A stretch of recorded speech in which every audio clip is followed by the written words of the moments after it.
can't lie. Arteta is slowly becoming like the top pump faker in the league when it comes to press conferences, teams and whatnot. Oh no, Declan Rice is injured. You know, knee is very bad, very bad. Rules him out. He gets a brace. It's like fair dues, man. Fair dues. Declan Supreme. I think Arsenal fans, well, we can see it. Arsenal fans, let us know in the chat how you're feeling right now. From what I'm perceiving, I think this is the realest sense of belief they have felt all season. Because midweek they have a game against Liverpool, and in their eyes, Liverpool is barbecue chicken. Yeah. So theoretically, if they beat Liverpool, it stretches even further.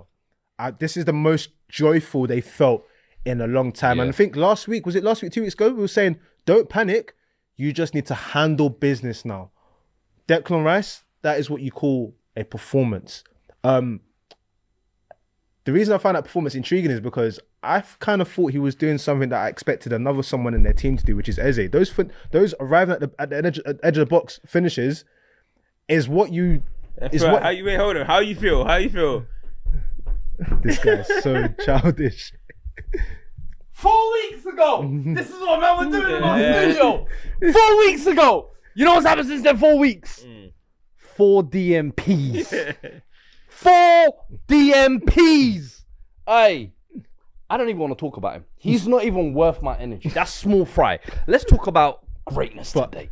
But today I want to talk about greatness. I want to talk about scrubs. I want to talk about bums. Yeah? Let's talk about greatness.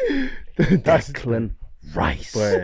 Lampard finishes, Gerrard celebrations. What else do you want? Bro, proper English.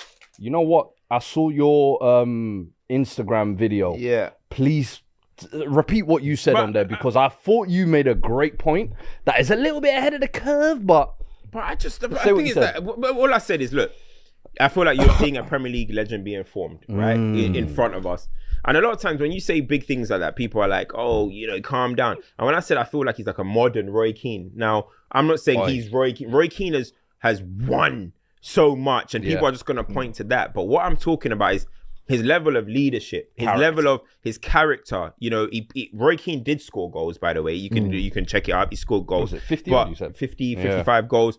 He pops up with moments. He drags the team. Not only Declan Rice is one of them players that he doesn't drag the team by only what he does on the ball. He can drag the team by off the ball. Leadership. Sheer willpower, leadership. Yeah, I'm coming from. So when I was saying that, people like, you can say now because he hasn't got a title, but in 18 games, Arsenal can be lifting a Premier League title.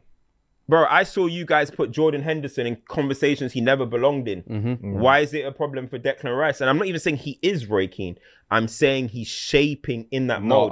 You got to start. If Arsenal win the league this year, there's a chance that he could be in the top 2 for Player of the Year. And all of a sudden, you're looking at this guy as a forming legend of this league. Like, I honestly think the narrative around Declan Rice is just weird. This season, he is making this Arsenal team his team. And I know everybody always said this is Saka's team or whatever. He's taking over this year. And I think last year that Madrid moment was almost like the global stage of putting himself up there.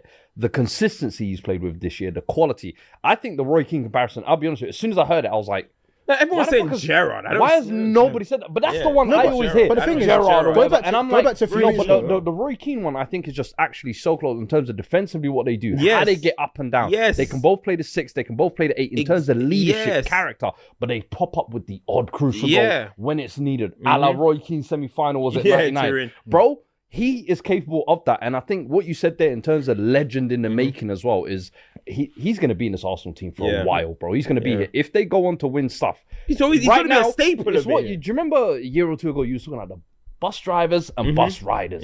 He is driving this Arsenal bus at the moment. I can't lie to you. Saka, for me this season, I don't think he's been at the same level as he was even last year. He's playing his part. He's contributing. But I think what Declan Rice is doing, is different. And the thing is, I remember when Roy Keane spoke about Declan Rice, and he said he likes Declan Rice, but needs a bit more goals and assists in his game.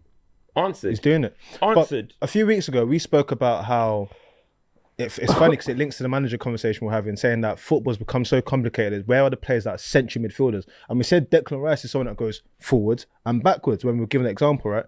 That is why it's so beautiful. And when you say he can be a Premier League legend, what people don't realise is football has its moments and its times. if you're looking at the mold of midfield player in 2026 of what teams look for, it's Declan Rice. It's someone that's going to play week in, week out. Someone that is combative and get up and down. Someone that defends and also scores goals. He's a proper Premier League midfielder. He is the staple of what a Premier League midfielder is. He looks like it. He behaves like it. It wouldn't surprise me if in academies across the country they say, this is how we want you to play football. And people won't like the sound of it, but it's the facts. Gone are the days where, we had the moment with, you have the Cesc moment here. This is what a Premier League midfielder is right now. You have to be able to do everything. And you got to be able to run up and down. Yeah. You can't be a passenger anymore. We can't have the Ndombeles where we had that little phase anymore. We don't do that anymore. You need to be going up and down. So it's not a mad shout, but I think what that performance showed me was you can see the difference in the floor raiser when you come back into the team and it's like, raw, I'm going to do other people's jobs because I'm feeling it today. That's the difference. I think like even with that game, like it's a big win for Arsenal. That's a Bournemouth. I know they've got one win in 10 games. Yeah, 11 or something like that. Yeah, it's scary, right? But Bournemouth made it a game, and you're still going away from home at Bournemouth. And we saw Man City drop points to Sunderland. We've obviously seen Arsenal drop points to Sunderland away as well. So it's not going to be easy to get these type of away wins. When you're in a title race, you need it. You need to just get over the line in these type of games. And they did, and now look what that's done. Arsenal, City go and drop points, and now you've extended your lead, or I guess it's the same as the lead that you had over Villa. But I just think the way Arsenal, now they've won their last 5 games. They won their last 5 games, I believe it is, and they're 5 in a row. Yeah. They're picking up form at the right time. And the reason why I say that is because Carabao Cup is coming. FA Cup games are coming. Champions League will be coming back. You kind of need a little cushion. So if we do have a little margin for error and it's like, yo, lock in, we have that moment. And Arsenal have that moment now. They got a 6 months, that's 2 game swing. Yeah. Goal difference depending. That could be a 3-day game swing. Also, you know what I mean? Points as well. Yeah. Around Yeah, them, yeah. And they're benefiting off that. You have to. But the one thing that we've not spoken about is they've been picking up injuries left, right, and centre. And we've seen the effect it has here and there. Obviously, Gabriel coming back is massive for them. He had a mistake. He had turns of the goal. You want to put, exactly what you said, you want to put yourself in such a position where even if there's a little bit of error, we have a cushion, we have a buffer. Because City are already saying that they're going to potentially buy Semenyo. They're not going to go down without a fight.